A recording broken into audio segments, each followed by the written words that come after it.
सिंह जी को, महमूद बादशाह जी। भाई तालियां बजा के एक बार सभी अम्बेडकरवादी भाइयों बहनों को, बच्चों को मेरा बहुत ही प्यार भरा जय भीम।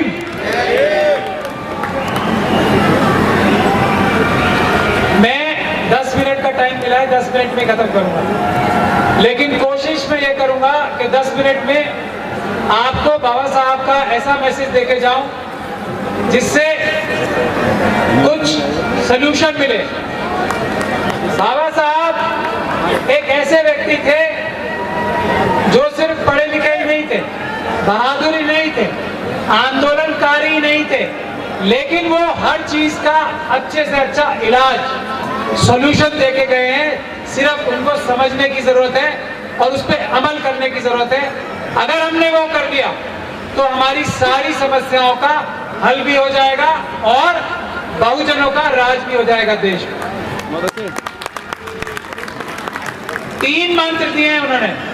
एजुकेट, पढ़ाई लिखाई के लिए बोला पहली बात, फिर ऑर्गेनाइज और फिर एजिटेट। अभी हमने ये 2 चीजें तो पार कर ली हैं। पढ़ाई लिखाई में भी हमारे बहुत सारे लोग, कम से कम इतने लोग तो पढ़ाई लिखाई करके अच्छे समझदार और बहुत ही ज्यादा पावरफुल बन गए हैं, जितने पूरे समाज का और पूरे देश का उद्धार कर सकते हैं, उसको संवार सकते हैं। दूसरी चीज ऑर्गेनाइज। मैं ये समझता हूं, अभी मुझसे पहले वक्ता बोल रहे थे कि पूरी दुनिया में सबसे बड़ी, सबसे ज्यादा नंबर में किसी की जयंती मनाई जाती है तो वो बाबा साहब डॉक्टर भीमराव अम्बेडकर की मनाई जाती है। तो ऑर्गेनाइज यानी कि संगठित होना भी हम लोग बहुत हद तक पहुंच गए हैं और हमारे देश में आज सबसे ज्यादा संगठन किसी के हैं तो वो हम अम्बेडकरवादियों के ही हैं। आखिरी चीज जो थोड़ी सी शायद मुश्किल थी, एजिटेट, वो नहीं कर पा रहे हैं। तो आज वक्त वो आ गया है, पहली 2 चीजें पूरी हो चुकी हैं। अब हमें शांतिपूर्ण आंदोलन, पीसफुल प्रोटेस्ट करने का काम शुरू करना है। दूसरा, जेल भरो आंदोलन शुरू करने पड़ेंगे हमें। जब तक हम ये नहीं करेंगे तो ये सारी चीजें किताबी बातें रह जाएंगी। अभी मैं अपने मित्र को बता रहा था कि मनुवादियों ने पहले तो ये कहा था कि ये पानी की बोतल ही आप के लिए नहीं है। आज नई टेक्निक क्या निकाली है, ये पानी की बोतल तो है, ये रखी है यहाँ पे, लेकिन आप इसे छू नहीं सकते, है आपकी मगर आप छू नहीं सकते। इस बात को करने के लिए हमें पूरी तरीके से तैयार होकर जेल भरो आंदोलन करने पड़ेंगे और पीसफुल प्रोटेस्ट करने पड़ेंगे।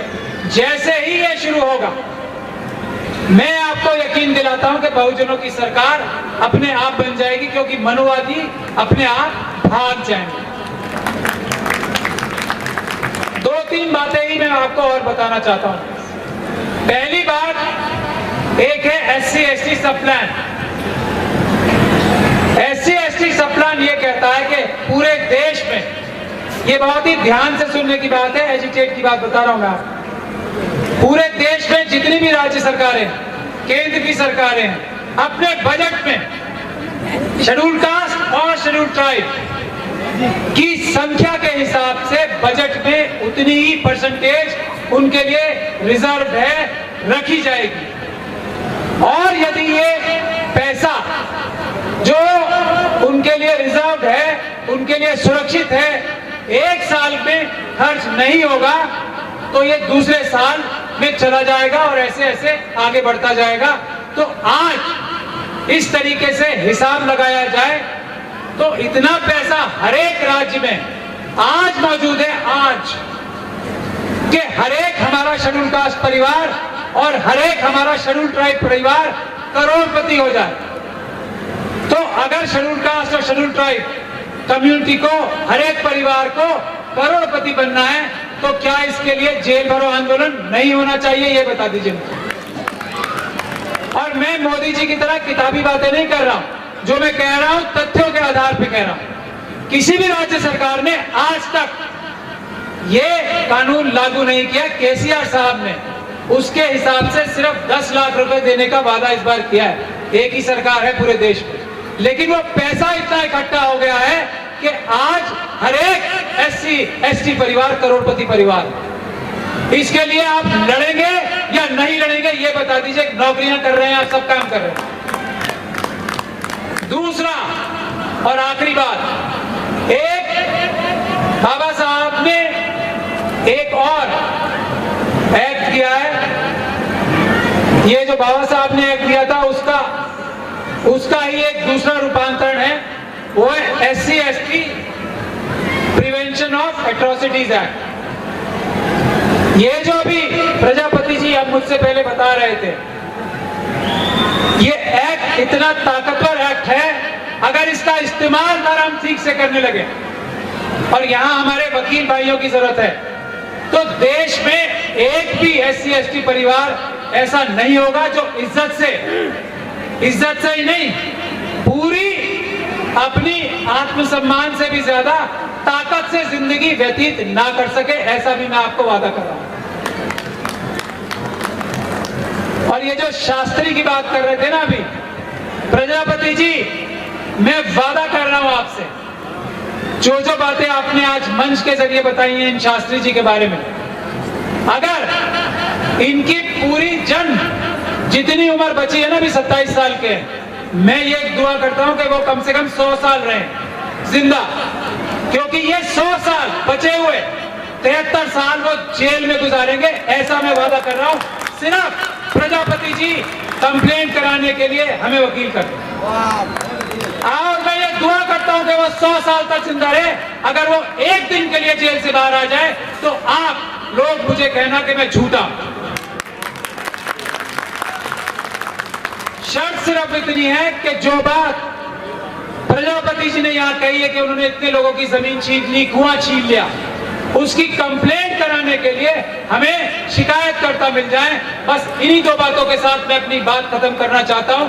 इसमें मैंने आपको इशारे में सब बात बता दी।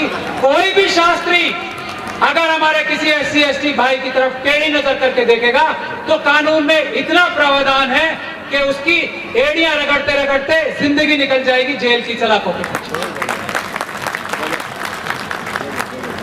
इसी शब्दों के साथ मैं अपनी वाणी को विराम देता हूं। मेरे ख्याल से 10 मिनट मेरे पूरे हो गए। जय भीम, जय भारत। 8 मिनट हुए सर, जय संविधान। 8 मिनट हुए अभी बस 8 मिनट हुए, केवल कैमरा 8 मिनट बता रहा है। 2 मिनट में आप कितने शास्त्री और पकड़वाना चाहते हैं आज ही सबकी नींद उड़ जाएगी। और ये बात सच है। मैं गुजारिश करता हूं अपने वकील भाइयों से, आप एक काम, और ये निःशुल्क काम नहीं है, मैं तो ये काम निःशुल्क कर रहा हूं पूरे देश में, आप लोग देखते ही रहते होंगे चैनलों के माध्यम से, लेकिन कानून में प्रावधान है वकीलों की फीस जो SC ST एक्ट के केस कर रहे हैं सरकार देगी और उनकी मुंह मांगी फीस भी देगी। तो मैं वकील भाइयों से हाथ जोड़ के निवेदन कर रहा हूं कि हमारे SC ST भाइयों की, खासतौर पे जो अम्बेडकरवादी वकील हैं, ये केस लेना आपकी कानूनी ड्यूटी भी है और इसमें फीस भी सरकार देगी और वो भी आपकी मुंह मांगी। ये कानून में ही प्रावधान है। तो अब भी हमारे किसी SC ST भाई को परेशान होना चाहिए या नहीं होना चाहिए। वकीलों को आगे बढ़ के आपकी इस एक्ट का इस्तेमाल करने के लिए मैं आह्वान कर रहा हूं आज इस मंच से कि हर एक SC ST परिवार से एक गुजारिश कर रहा हूं, किसी भी वकील के पास जाएं। मैं आपको कानून बता रहा हूं, धारा SC ST एक्ट का 15 कैपिटल A 12 सब सेक्शन, आप किसी भी वकील के पास, और इसीलिए मैं डर के मारे मना नहीं करता कोई केस, क्योंकि मेरी ड्यूटी है, कानून ने लगाई है, किसी भी वकील के पास जा सकते हैं और उसको ये धारा बता सकते हैं SC ST एक्ट की 15 कैपिटल A 12 कि आपसे मैं ये कह रहा हूं कि आप मेरे वकील बनिए, और वकील साहब से मैं ये कह रहा हूं कि मुंह मांगी फीस सरकार देगी आपको ये मुकदमा लड़ने के लिए। लेकिन आपको ऐसे सभी अत्याचारियों को, जो हमारे SC ST भाइयों के साथ कुछ भी गलत करते हैं, पूरी उम्र जेल में रखने का प्लान बनाना पड़ेगा, कानून और संविधान के दायरे में रह के। अब मेरे ख्याल से 2 मिनट पूरे हो गए। बहुत बहुत धन्यवाद। जय भीम, जय भारत, जय संविधान। पूरे 10 ही बैठे।